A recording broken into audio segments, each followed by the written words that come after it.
Previous class में ये question दिया था होमवर्क में, ये इसमें ऐसा है कि prove that circles x square plus y square is equal to 2x प्लस c square is equal to 0 and x square plus y square is equal plus 2by plus c square is equal to 0 touch each other if this. ये condition proof करनी है अगर ये दो circle एक दूसरे को टच कर रहे हैं। तो इसमें फर्स्ट सर्कल इसका सेंटर मान लिया C1 बोल दिया, तो वो क्या है -a,0 और उसका रेडियस कितना है √a² - c²।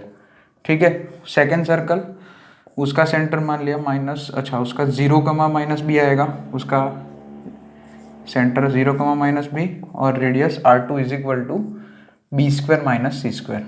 ओके। अब दो केस हो सकते हैं, दोनों केस को हम कंबाइन ही करेंगे। जैसे कि इंटरनली होता है, अगर दोनों सर्कल एक्सटर्नली टच करते हैं तो R1 + R2 होता है, और अगर दोनों सर्कल इंटरनली टच कर रहे हैं तो R1 - R2। तो मॉड लगा दिया मैंने, है ना। तो ये दोनों कंबाइन केस ले लिया।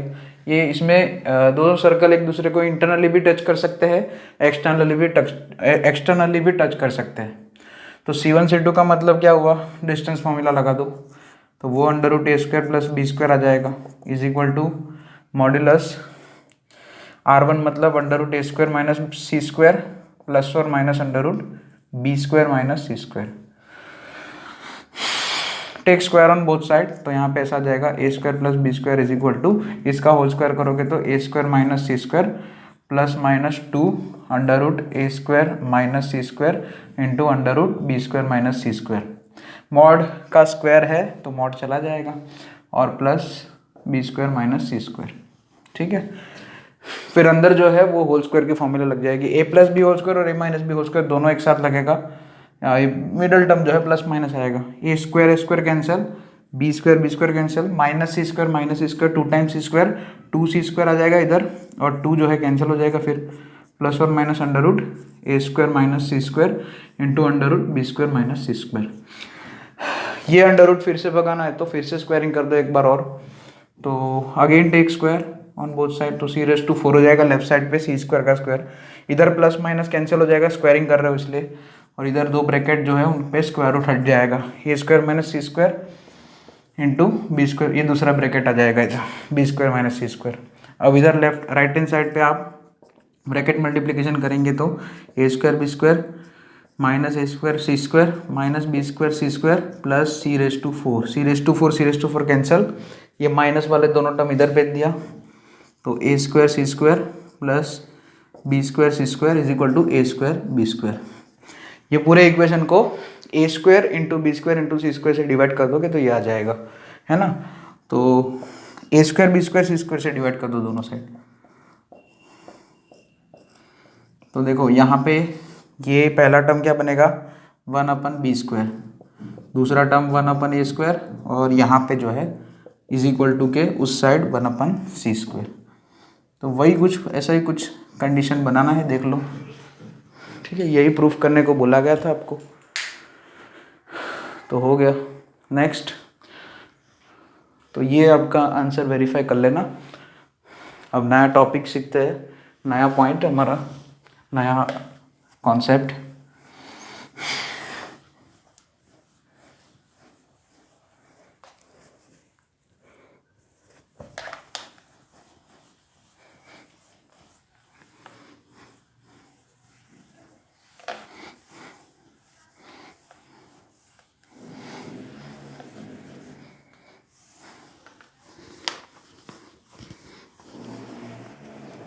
तो नया पॉइंट उसमें common tangents to the two circle, ऐसा करके है नया टॉपिक जो है, कॉमन टेंजेंस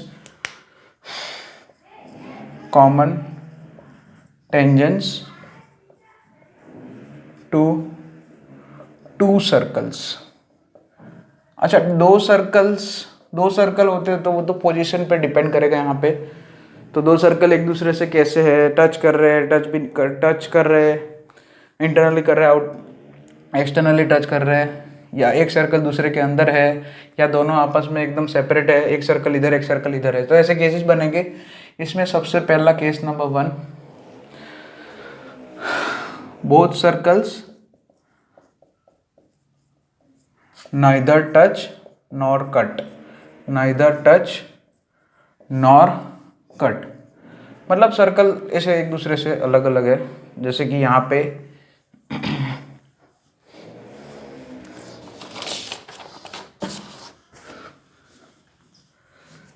ऐसे एक सर्कल ऐसे है और दूसरा सर्कल कुछ ऐसे बना दिया मैंने इधर। दोनों ही सर्कल एक दूसरे से अलग अलग है, मतलब टच भी नहीं कर रहे, कट भी नहीं कर रहे। फर्स्ट सर्कल का सेंटर मान लिया C1 है और सेकंड सर्कल का सेंटर मान लिया C2 है। दोनों ही सर्कल को दोनों ही सर्कल के सेंटर्स को ज्वाइन कर सकते हैं हम, ठीक है। तो वो दोनों तो हो गए ज्वाइन। फर्स्ट सर्कल की रेडियस को R1 बोल दिया, ठीक है। अब यहाँ पे ये C1 C2 को जो लाइन C1 C2 सर्कल दोनों सेंटर्स को ज्वाइन करके जो लाइन बनाई है, उस लाइन पे 2 पॉइंट ऐसे, एक पॉइंट इधर होगा और एक पॉइंट इधर होगा। हमारा टॉपिक क्या है? Common tangent to the two circles. एक ये C1 दोनों सर्कल्स के जो सेंटर्स को ज्वाइन करके जो लाइन बनाई है, उस लाइन पे 2 पॉइंट होंगे। उन दोनों पॉइंट से इन 2 सर्कल्स पे कॉमन टेंजेंट हम ड्रॉ कर सकते हैं। जैसे कि मान लिया एक पॉइंट इसको D बोल दिया, इसको T बोल दिया, तो यहाँ से एक कॉमन टेंजेंट ऐसे, मतलब ऐसा है कि ये 2 सर्कल के 2 कॉमन टेंजेंट आएंगे ऐसे, और दूसरा कुछ ऐसे करके, ठीक है।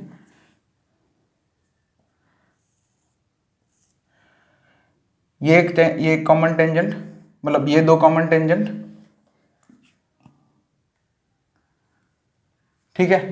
ये पॉइंट D पॉइंट है। और उसी तरह से अब ये दोनों टेंजेंट के कुछ नाम भी है, वो अभी मैं बताता हूँ। टोटल 4 टेंजेंट जो है चार कॉमन टेंजेंट हम बना सकते हैं 2 सर्कल के ऊपर। ऐसे 2 सर्कल है तो दोनों एक दूसरे को टच या कट भी नहीं कर रहे, तो दोनों सर्कल्स जो है एक दूसरे को टच भी नहीं कर रहे, कट भी नहीं कर रहे। तो ऐसे एक टेंजेंट, तो यहाँ से एक पॉइंट से आप यहाँ से दोनों को कॉमन टेंजेंट ऐसे बना, दोनों सर्कल को ऐसे कॉमन टेंजेंट्स बना सकते हो, 2 कॉमन टेंजेंट। और ये सर्कल फर्स्ट सर्कल और सेकंड सर्कल के सेंटर्स के बीच में एक पॉइंट होगा, उस पॉइंट में से भी हम 2 कॉमन टेंजेंट हम ड्रॉ कर सकते हैं। देखिए कुछ ऐसे,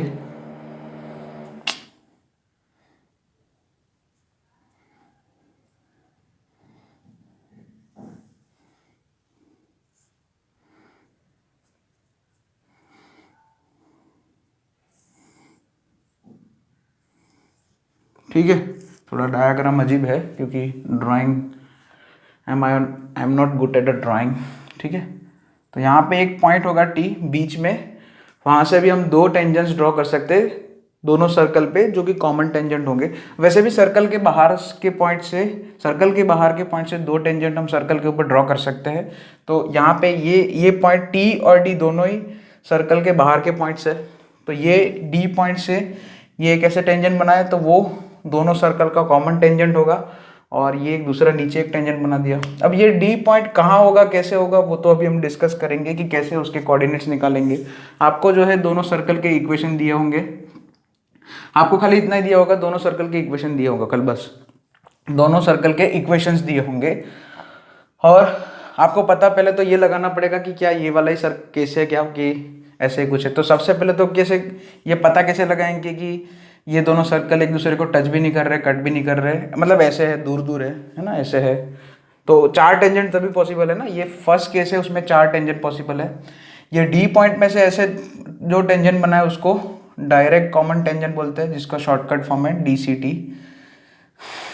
डायरेक्ट DCT मतलब डायरेक्ट कॉमन टेंजेंट। और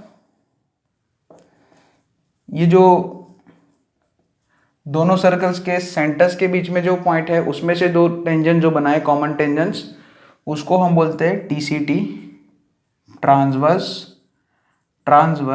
कॉमन टेंजेंट बोलते हैं उसको, ट्रांसवर्स कॉमन टेंजेंट। तो सर्कल ऐसे, 2 सर्कल अगर ऐसे है, ऐसे मतलब दोनों एक दूसरे को टच भी नहीं कर रहे, कट भी नहीं कर रहे, या एक दूसरे के अंदर नहीं है, कोई बड़ा जो कोई एक सर्कल दूसरे के अंदर नहीं है, ऐसे मतलब एकदम सेपरेट है, उन दोनों के सेंटर्स को ज्वाइन करते एक लाइन बना सकते हैं। तो उस लाइन पे 2 पॉइंट होंगे, वो दो पॉइंट से इन दोनों सर्कल्स पे टोटल 4 कॉमन टेंजेंट्स हम ड्रॉ कर सकते हैं। एक पॉइंट यहाँ पे होगा और एक पॉइंट दोनों सेंटर्स के बीच में होगा, ठीक है।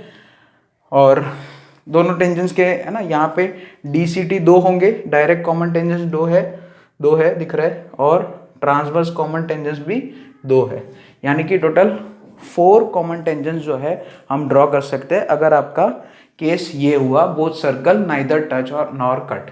तो सबसे पहले तो यही चेक करना, सबको तो खाली सर्कल के इक्वेशन दिए होंगे, 2 सर्कल के इक्वेशन ये लोग दे देंगे, तो आपको तो सबसे पहले यही चेक करना पड़ेगा कि ये दोनों सर्कल का लोकेशन कैसा है, ये है फर्स्ट वाला केस बन रहा है कि नहीं।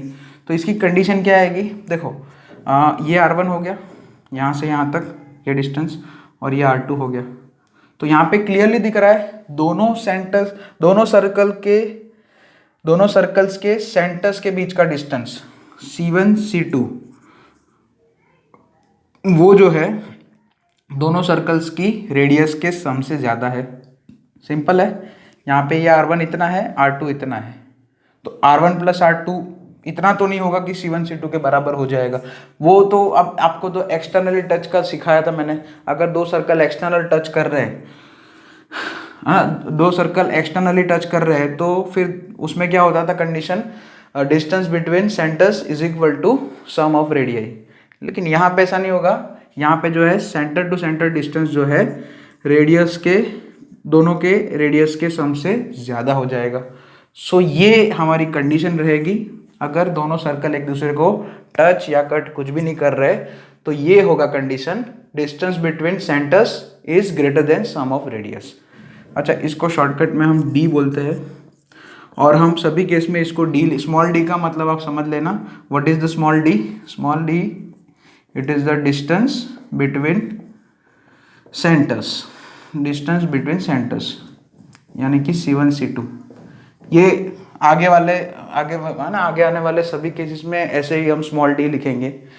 तो अगर केस आपका ये है कि circle neither touch nor cut, तो ये कंडीशन होगी D is greater then R1 plus R2। तो आपको सर्कल के इक्वेशन दिए होंगे, उसमें से दोनों की सेंटर निकाल दो, सेंटर के कोऑर्डिनेट्स निकाल सकते हैं जनरल फॉर्म स्टैंडर्ड फॉर्म की उसमें फॉर्मूला से -g -f करके दोनों की रेडियस निकाल सकते हैं, R1 R2 √g² + f² - c करके दोनों ही सर्कल में। ओके, अब मेन बात यही रहेगी कि सर आपको ये T और D पॉइंट कैसे निकालने हैं, तो उसके लिए देखो कैसे करना है। अब यहाँ पे सबसे पहले मान लिया मुझे T के कोऑर्डिनेट्स निकालने हैं, तो यहाँ पे ऐसे कर देते, ये सेंटर को इस पॉइंट ऑफ टेंजेंसी से ज्वाइन कर दिया, इसके सेंटर को, और सर्कल 2 के सेंटर को भी, सेंटर से भी मैंने एक परपेंडिकुलर करा दिया, नॉर्मल ड्रॉ किया है ना। हाँ, दोनों ही TCT पे, दोनों ही ट्रांसवर्स कॉमन टेंजेंट पे दोनों मतलब नॉर्मल्स ड्रॉ किए हमने, कॉरस्पॉन्डिंग नॉर्मल्स ड्रॉ किए, सेंटर में से नॉर्मल बना दिए। अब यहाँ पे टोटल ड्रॉ, अच्छा यहाँ पे ये इस पॉइंट को A बोल दिया और इस पॉइंट को मान लिया B बोल दिया, ठीक है। तो यहाँ पे मैं एक का प्रूफ दे देता हूँ, दूसरे का आप आराम से देख सकते हैं। ये D का जो है मैं बाद में बताऊंगा, पहले ये T का कर लेते हैं। T के कोऑर्डिनेट्स कैसे निकालने हैं उसके लिए, ठीक है। अच्छा, सेंटर 1 और सेंटर 2 दोनों ही जो सर्कल्स के सेंटर है उसको कुछ समय के लिए x1 y1 और x2 y2 बोल देते हैं, ठीक है। वैसे तो आपको इक्वेशन दिया होगा तो वो तो अननोन नहीं है, सेंटर 1 और सेंटर 2 आपके लिए, लेकिन हम यहाँ पे थियोरी समझने के लिए, फॉर्मूला को प्रूफ करने के लिए, ठीक है। तो C1 और C2 के कोऑर्डिनेट्स लिख दिए मैंने, x1 y1 x2 y2, जो कि आपको सर्कल, दोनों ही सर्कल के इक्वेशंस दिए होंगे उसमें से मिल जाएंगे। ये नोन क्वांटिटी है आपके लिए, R1 और R2 भी नोन है। तो T के कोऑर्डिनेट जो है ऐसे लिखे जाएंगे, R1 x2 plus R2 x1 अपन R1 प्लस R2 कमा R1 sorry R1 y coordinate, t point का y coordinate R1 y2 plus R2 y1 divided by R1 plus R2। ये कैसे आया? तो ये कैसे बना ये फॉर्मूला, तो उसको अभी देखो समझाता हूँ।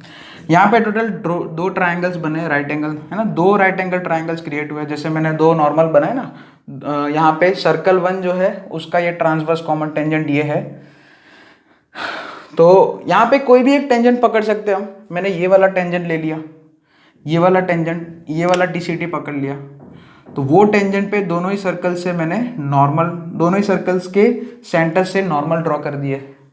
सर्कल 1 का सेंटर ये C1 में से ऐसे नॉर्मल बनाया। ये पॉइंट ऑफ टेंजेंसी है, ये जो TCT है ना, ये वाला टेंजेंट, उसका ये पॉइंट ऑफ टेंजेंसी मैंने बोल दिया A। और यहाँ पे दूसरे सर्कल के लिए वही टेंजेंट, ये क्योंकि ये जो टेंजेंट है दोनों सर्कल का कॉमन टेंजेंट ही है वैसे तो यहाँ पे ये जो है B पॉइंट क्या है, it is also point of tangency for this tangent at circle 2। ठीक है, अब यहाँ पे ये 90 डिग्री सर्कल में, ये 90 डिग्री क्यों होता है ये तो पता ही है, नॉर्मल और टेंजेंट आपस में परपेंडिकुलर होते हैं।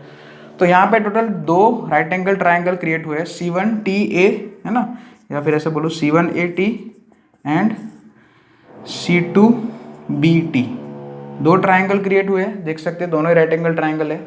दोनों में ये देखो, ये एंगल 90 है, ये भी 90 है। अच्छा, ये एंगल थीटा होगा तो ये एंगल भी थीटा होगा, क्यों? Vertically opposite angle. ठीक है, यहाँ तक क्लियर हुआ? ओके, तो ये दो ट्राइंगल में दो एंगल सेम है।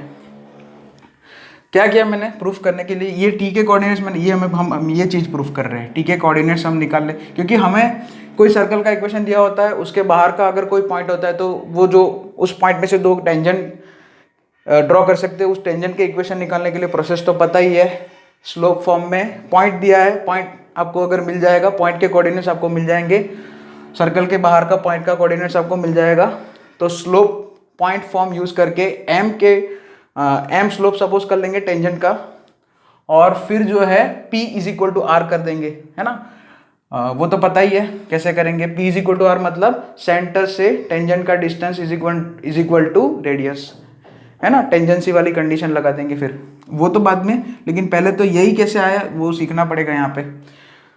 तो यहाँ पे दो ट्राइंगल कैसे हो गए, सिमिलर हो गए। कैसे सिमिलर हो गए? क्योंकि ये दोनों ट्राइंगल में दो एंगल सेम है, ये थीटा है थीटा, ये 90 है 90 है। So this triangles are similar to each other. तो फिर यहाँ पे कॉरस्पॉन्डिंग रेशियो सेम होंगे। जैसे कि मैं ऐसा लिखूँ कि C1T upon C2T is equal to C1A upon C2B। ठीक है, C1A का मतलब क्या, रेडियस है C1A, और C2B मतलब रेडियस 2। C1A मतलब फर्स्ट सर्कल का रेडियस R1 और C2B मतलब सेकेंड सर्कल का रेडियस R2। ठीक है, तो C1T यहाँ पे एक रिलेशन मिला मुझे, C1T अपन TC2 बोल दूँ, C2T बोलो या C2T बोलो या TC2 बोलो, एक ही बात है, is equal to R1 upon R2। इसका मतलब ये हुआ, है ना, ये आपको बेसिक कोऑर्डिनेट ज्योमेट्री में सिखाया गया था। इंटरनल डिवीजन की ये बात चल रही है, यहाँ पे देखो इंटरनल डिवीजन का कॉन्सेप्ट लग गया कि यहाँ पे C1T upon TC2 is equal to R1 upon R2 है। इसका मतलब ये हुआ T point C1 C2 line segment को R1 रेशियो R2 में डिवाइड कर रहा है। ये कंडीशन का मतलब ये होता है, जैसे कि मान लिया ऐसे आपको इंटरनल डिवीजन सिखाया होगा, A P है, तो AP अपन PB अगर M अपन N है, इसका मतलब ये होता है P divides line segment AB in the ratio of M ratio N from A side internally. तो C1T अपन TC2 का मतलब देखो T बीच में है, C1 C2 के बीच में है T, तो C1T upon TC2 is equal to R1 upon R2। उसका मतलब क्या निकलेगा कि T divides line segment C1 C2 in the ratio R1 upon R2 from C1, from side C1। तो बस यहाँ पे ये T के कोऑर्डिनेट्स के लिए मैंने ये mx2 प्लस nx1 वाली फॉर्मूला इंटरनल डिवीजन की फॉर्मूला लगा के कर दिया। तो ऐसे उसको आप अप्लाई करोगे तो यही आ जाएगा। यहाँ पे m जो है R1 है, n जो है R2 है, x1 y1 तो x2 y2 वो वही है। ठीक है, C1 के कोऑर्डिनेट्स और C2 के कोऑर्डिनेट्स तो हमें मिल ही जाएंगे, है ना, वो तो नोन चीज़ है।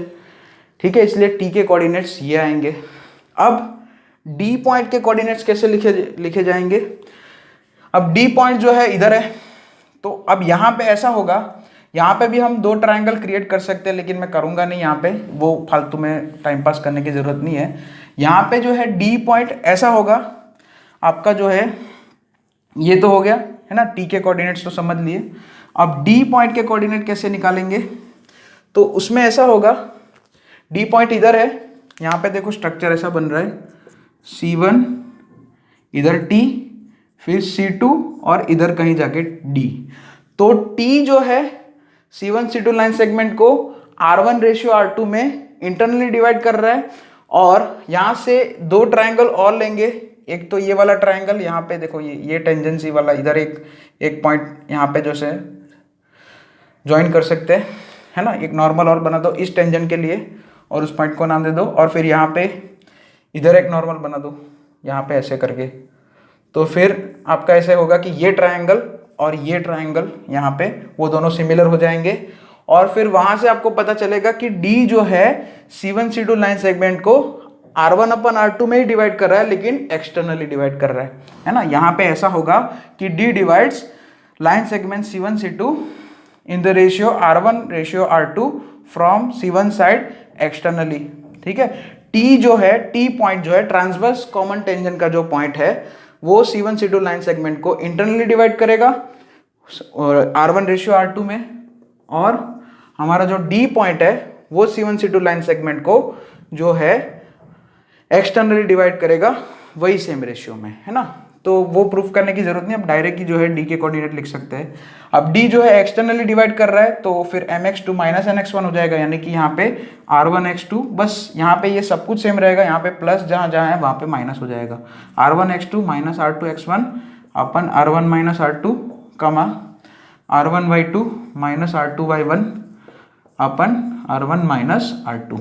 तो ये D के कोऑर्डिनेट्स हो जाएंगे, जो डायरेक्ट कॉमन टेंजेंट का इंटरसेक्शन पॉइंट है, वो ऐसे मिल जाएगा। तो आपको दोनों ही पॉइंट सबसे पहले निकालने पड़ेंगे। आपको चारों टेंजेंट का मान लिया इक्वेशन निकालना है, तो सबसे पहले तो ये काम करना पड़ेगा, R1 और C1 के R1 C1 R2 C2 मतलब दोनों ही सर्कल्स के सेंटर के कोऑर्डिनेट्स लिख दो, दोनों ही सर्कल के रेडियस फाइंड कर दो जनरल फॉर्म यूज करके। फिर ये फॉर्मूला यूज करके ट्रांसवर्स कॉमन टेंजेंट का इंटरसेक्शन पॉइंट T निकाल दो, और फिर यहाँ पे R1x2 सब वैल्यूज आपके पास है ही, R1x2 ये सब करके D के कोऑर्डिनेट्स मिल जाएंगे DCT के लिए। This is for TCT transverse common tangent, this is for DCT। फिर सर्कल के बाहर का पॉइंट आपके पास है, कोई भी एक सर्कल सिलेक्ट करो जिसका थोड़ा कम स्ट्रक्चर है, रेडियस थोड़ा छोटा, मतलब जिसमें थोड़ा कम काम है, मतलब वो सर्कल हम डिसाइड करेंगे दोनों के इक्वेशन देख के। जैसे मान लिया किसी का, इन दोनों में से किसी का सेंटर ओरिजिन है, तो वो वाला सिलेक्ट करेंगे, है ना। तो फिर तो हमने पता ही है कि सर्कल के बाहर का पॉइंट है, सर्कल का इक्वेशन आपको, सर्कल के बाहर का पॉइंट आउटसाइडर पॉइंट का आपके पास कोऑर्डिनेट्स है, सर्कल का इक्वेशन आपको दिया गया है, तो वो पॉइंट से सर्कल के ऊपर जो दो टेंजेंट ड्रॉ कर सकते हैं, उन दोनों टेंजेंट का इक्वेशन तो हम निकालना जानते ही है ना। स्लोप फॉर्म में टेंजेंट का इक्वेशन लिख देंगे स्लोप पॉइंट फॉर्म में, और फिर जो है P = R लगा देंगे, ठीक है।